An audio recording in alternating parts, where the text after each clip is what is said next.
media is terrible. It's hard to find good, real stories. But you and Walker Bragman have created a project. And I think I spoke to you about 2 years ago about this when it had just launched. And it's come a very long way since then, a lot of new members. And of course, I'm talking about Opt Out. So tell us about Opt Out and where we're at with it right now. Yeah, well, I'm so glad you brought that up.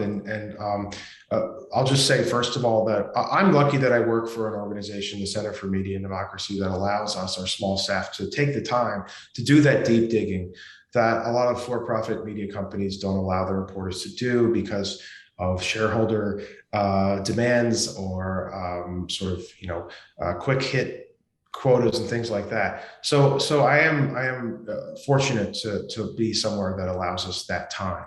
And I think a lot of organizations also do that, but not enough.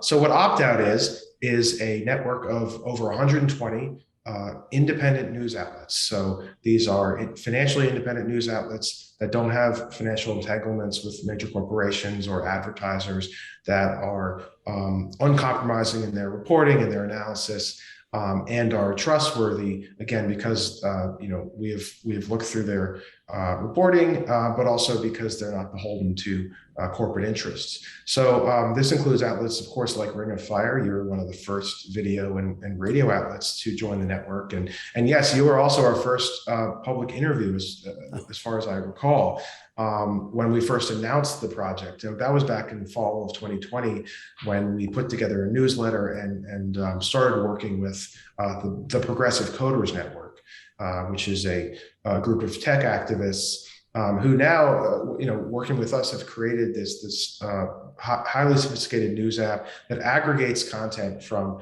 video channels like yours, podcasts like yours, and digital websites and magazines. And so the app is curated. Not only is it led by journalists like myself, but it's actually curated by journalists too. So there's no algorithms that are determining the content you see and the order in which you see it. It's actual individuals who are going through and selecting content that we think is most important of the day. Multiple times a day we're doing this. And you also have the ability to create your own personal feed by following the news outlets and the journalists themselves that you like. So this really is kind of by journalists, with the health of the independent media community in mind, with the long-term goal, of course, of educating the public and opening people's eyes up more to the issues that really matter, like climate change, like labor rights, like women's rights, like economic, social, and racial justice, things like that, that often the corporate and legacy media overlook or kind of mischaracterize or don't fully understand. And I think that it's really important that people check out our app and just see what you think. There's a lot you might like, there's a lot that you might not, but we can tell you that these are vetted outlets that are fully independent, and that's something that small outlets like mine, like yours, we need to band together in some way in order to sort of take on the dominant corporate media narratives that generally dictate our news cycle.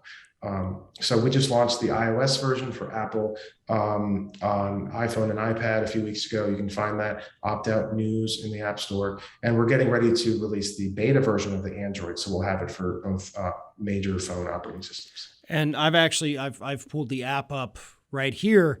And just right here, off the top, you've got news outlets, Translash, Injustice Watch, Drilled, NC Policy Watch, The Nomiki Show, The Real News, Podside Picnic, Foreign Exchanges. There's Ring of Fire right there, too. Means Morning News. I mean, The Humanist Report. It goes on. And I love it because these are all shows. These are outlets that I use, that I go to all the time. And I'm not trying to make this sound like a commercial or anything, but I think you really hit a good point there. There's not a whole heck of a lot of unity, I guess you would say, between all these outlets. I mean, we're, for the most part, the people that are a part of this, obviously, we're all very friendly with each other online. We're not attacking each other. But beyond that, there's not a whole lot of cross-pollination. There's no, we're not getting together. We're not working on projects together. And so this, even though it's still not us necessarily working together, it's nice to be all in one home, to have everything right there. And hopefully it does lead to more of that, more of this, cross-pollination between everyone. not so many people having to be out there, I've got to get the views, I've got to get this story out before the other folks do. Camaraderie is something that is missing. It's something the right, unfortunately, has. They're all on the same page. And we need more of it here on the left. Not saying we have to agree on everything, definitely not. But things like this that actually bring people together, that's important, and we need more of this, and we need more people to support it as well. Yeah, absolutely. And I think, that's exactly how we think. As you said, a lot of us are friendly, but our outlets may not work together that often. And I am starting to see a little bit of collaboration happen because of our network, and we're working to provide more networking opportunities for the outlets, for the journalists, even for freelancers. We think that independent media really is the most important side of the media world, and certainly has the steepest hill to climb in terms of getting our news in front of the most people. And so, we're not going to compete with CNN or Fox News or New York Times as atomized outlets. But if we kind of come together under one roof, like this app, which purely aggregates content, we embed a web browser, we embed YouTube, and we stream public podcasts. So we're not actually publishing anything. We're just putting it all in one system that's very sleek. It's easy to use. There's no creepy DMs. There's no hot takes. It's just, here's the news. Do what you want with it. You can post it on social, and we encourage that. But we just want kind of a clean experience. So you can open the app and maybe not have a wave of anxiety or start doom scrolling. You can read stuff. You can listen to stuff. You can watch stuff. You can actually read stuff while you're watching stuff.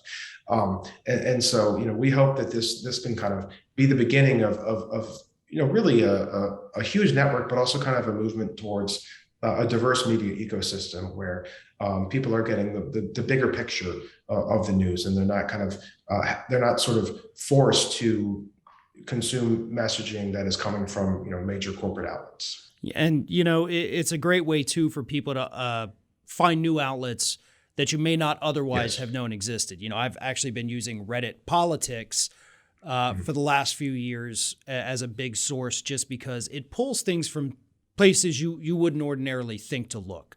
Places, honestly, I didn't know existed, and now I go to them every day.